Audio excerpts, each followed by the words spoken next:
Tervitus! Täna on selline külaline meil nagu vetsupott. Ja vetsupott näete on siin. Ta on selline väga imelik. Mitte just imelik, aga ma arvan, sellised vetsupotid on päris palju teil kodus.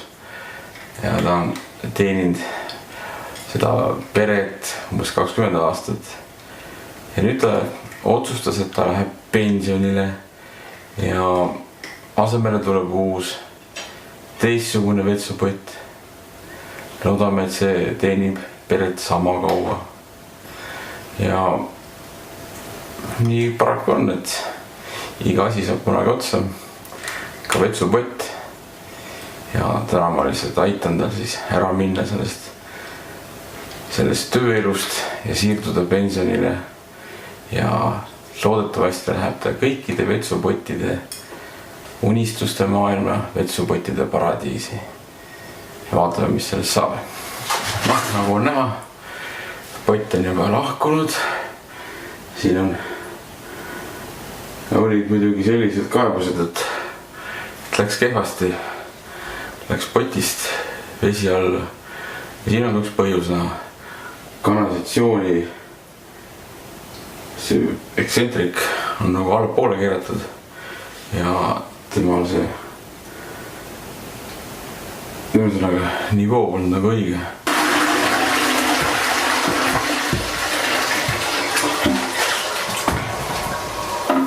No nii, nüüd on see ilus valge portselan paigas ja nõus jälle teenima pererahvast 10 aastaid või siis kuniks talle on antud elu.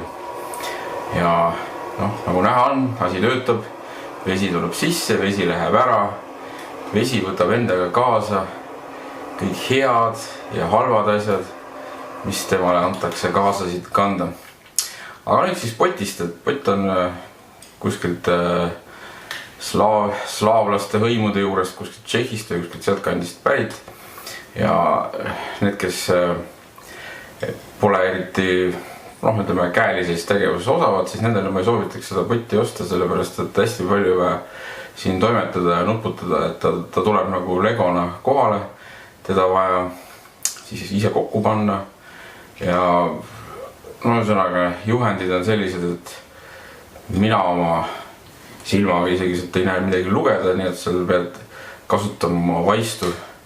Ja varajasemat kogemust lihtsalt saab ta ilusti kokku. Kõik muidugi võtab väga palju aega. Ja nüüd mul on üks selline asi, mis ma tahaks öelda siis nendele poti ärimeestele. Need, kes neid odava hinnaklassi potte siia Eestisse toovad ja siin raha vastu üritavad vahetada. Et kui pott on hinnaklassis alla 100 euro, siis võiks vähemalt kruvid olla normaalsed. Et selle poti puhul oli ka, et kruvid olid täielik rämps, et hästi lihtne oli kruvipäid nagu ära rikkuda ja ma ei tea, kas siis nüüd tõesti, kas siis selle pealt hoitakse kokku. Ma ei tea, mind ajas igastades vihale, et täielik jaburdus.